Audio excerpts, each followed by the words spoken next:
Welcome back to the show, everybody. Check out these headlines we have for you. XRP Las Vegas is going to sell out this week. What happens to VCs who back crypto securities? Oh my goodness. We've got something for you today. Mastercard and Visa in the news. You're going to love it. Understanding the benefits of the XRP ledger, quite possibly one of the most important videos you're going to watch. And Anthony Welfare talking about the private XRP ledger for central banks. And John Deaton, how would he rule on the case? Well, somebody roll that beautiful intro so we can find out.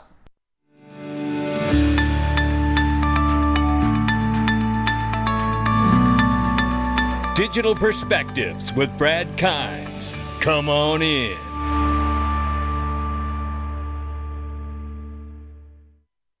Welcome back to the show, everybody. You can follow us on Twitter and YouTube for exclusive content. Right now, we're looking at $1.28 trillion market cap. The market is off by 0.1%. Good afternoon.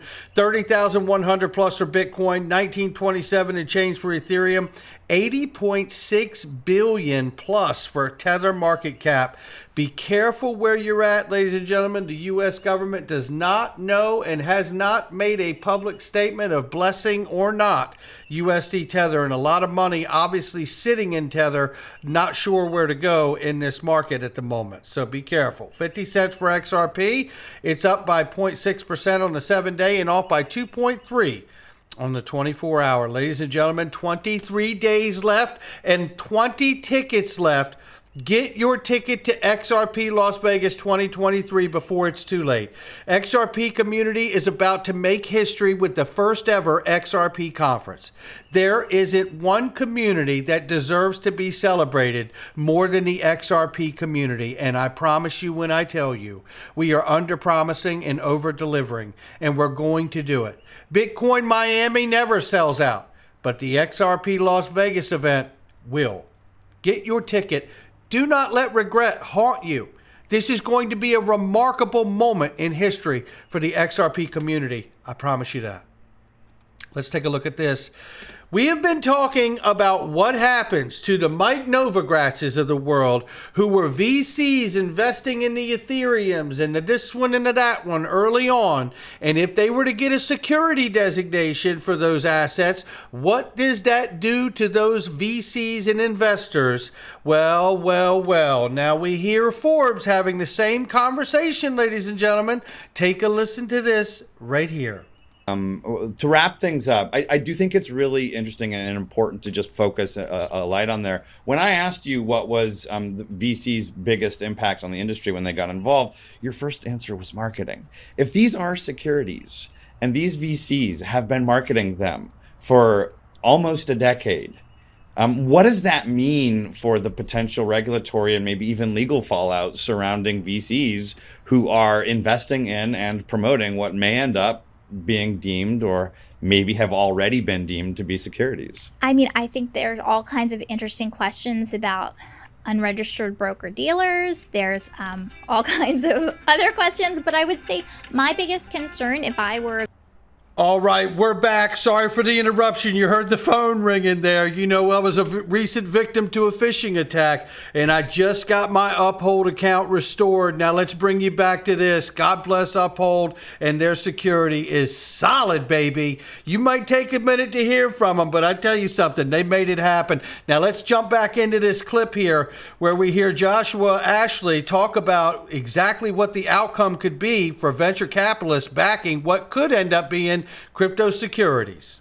Dealers, there's all kinds of other questions, but I would say my biggest concern if I were a VC right now is that the SEC, and actually if I were an issuer, is that the SEC would be likely to view VCs as underwriters, which means that even if you thought that you had a good Reg D exemption, if you were selling huge amounts to VCs, and by selling it, I don't just mean in the public sale. I mean back with a SAFT or some convertible note or some other structure, because I don't believe, frankly, that many of the other structures that have been throwing around change things that much, although it's case by case. But if you don't have a good exemption, then you have an illegally issued security. And so I think if the SEC, and I have a feeling that they will, if they take the view that that VCs are acting as underwriters, you know, it calls into question the ability to use Reg D. And another thing, just people don't think about this, okay? Because sometimes people think, oh, it's just the cost of doing business. I'm going to pay a fine, if something like this happens. If there's not fraud, then maybe I don't have to worry about jail or something like that. But one thing to remember is bad actor status, okay? If you have a violation like that,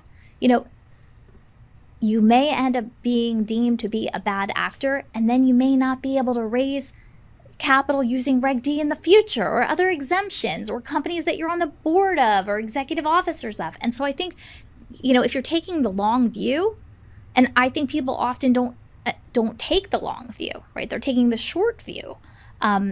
What's the cost of my doing business here? What's the regulatory cost? But there can be a long tail for that.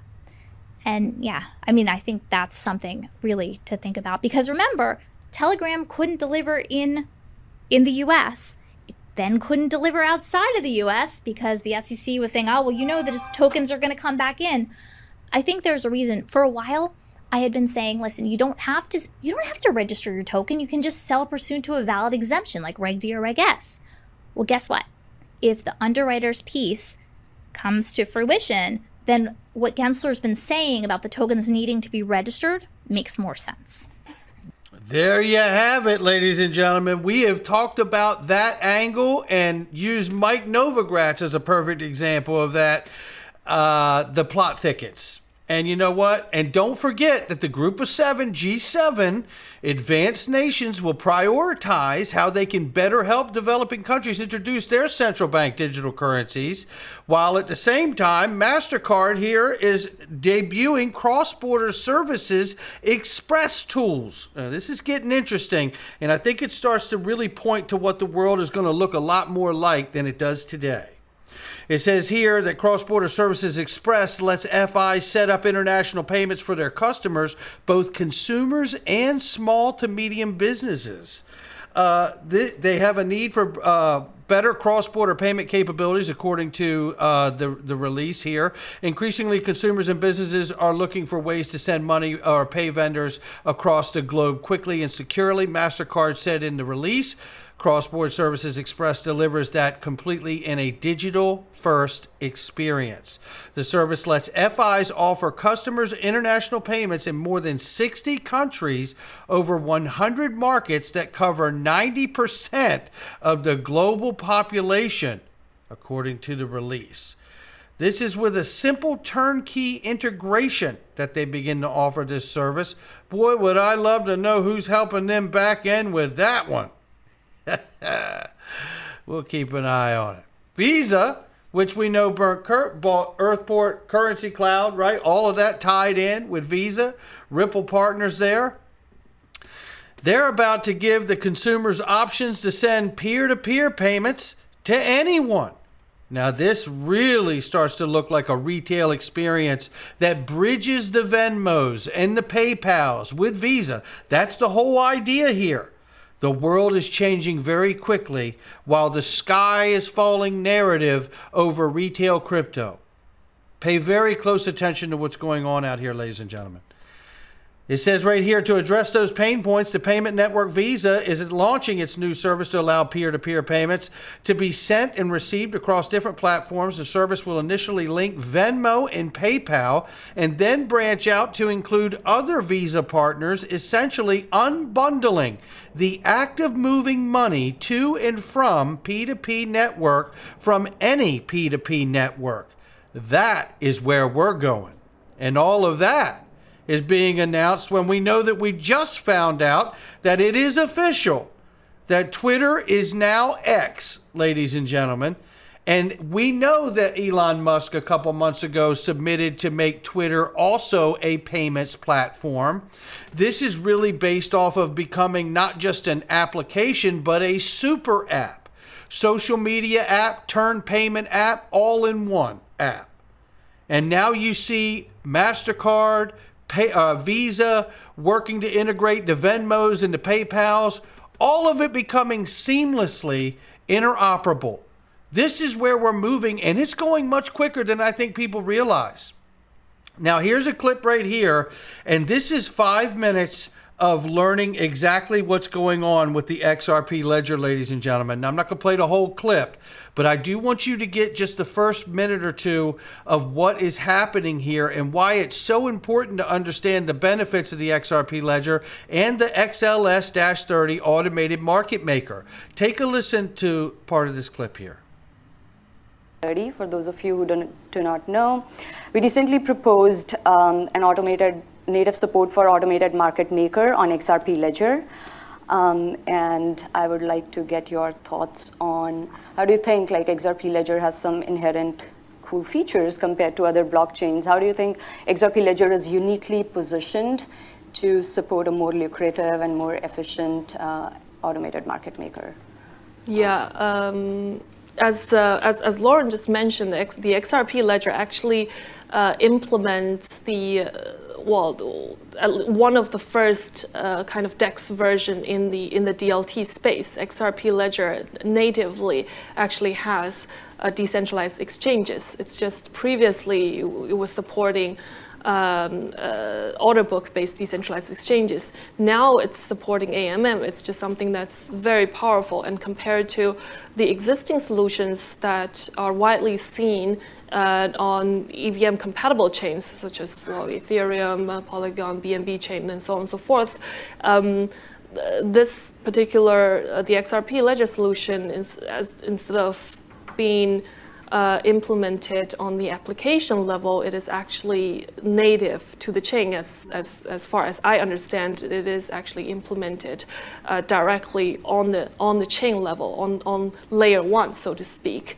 And I think that has a lot of advantages. For example, we have all the liquidity all on layer one. You can utilize the liquidity to increase liquidity efficiency. And secondly, we all know that, Shihao was just saying the problem with other EVM compatible chains, the fact that miners can be bribed with higher gas fee, and then they can reorder the transactions, causing front running, this kind of issue. These issues would be mitigated on the XRP ledger due to different sorting mechanism, actually definitive sorting mechanisms, such that validators would not be bribed. And also due to the different consensus mechanism, which is much more efficient on the XRP ledger compared to other chains, it reduces also settlement latency, and it also makes attacks such as front running and also sandwich attacks that Shihao just mentioned far more difficult. Mm-hmm. Amazing, amazing, amazing what we're talking about here. Really amazing, ladies and gentlemen. Now, let's take a look at this. Now, this is Anthony Welfare. Appears to be at the same conference, I believe. And listen to what he says in this really short clip. Let me play it. What we're doing at Ripple is we take a version of the XRP ledger and we've made it a private ledger. No central bank at this stage would operate with a public ledger for many different reasons. Eventually they may do. Let's see what happens there. Let's see what happens there. Yeah, shout out to Crippen Writer for these clips here.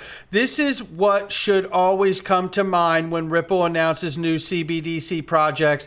This doesn't exclude the potential of interoperability. This doesn't imply XRP can't be used as a bridge currency. This doesn't imply that Ripple has abandoned XRP. Amen. Amen. There are so many people out here that just won't allow you to have this conversation, and you know damn well that central banks are having this conversation. So what a great tweet right there from Crippen Writer. And here's another one here. This is from Riz, and we love John Deaton's confidence, but he lays it out. How would John Deaton decide this case? Well, let's hear from John Deaton.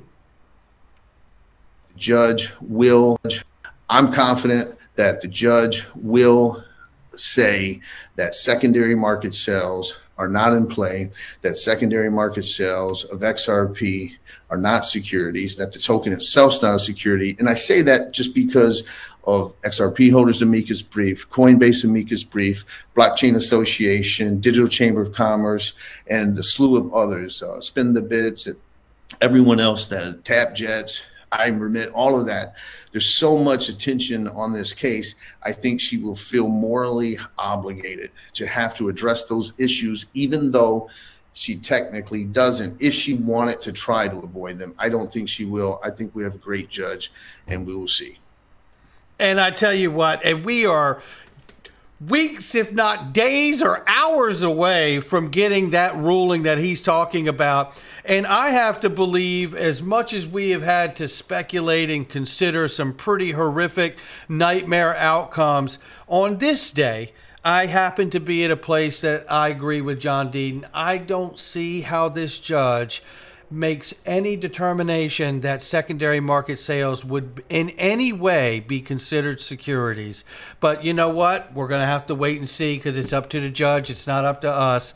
But that's going to leave it right there for today. Look, thank you guys so much. I'm very grateful for each and every one of you. Click the link below. Get your ticket to this conference. There's less than 20 tickets left.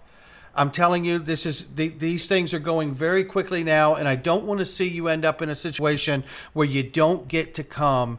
And I want to give it, I really want to get everybody there, and I know it's not possible, so make sure you get your ticket before they sell out. That's going to do it for me. Not financial advice from me or anyone else.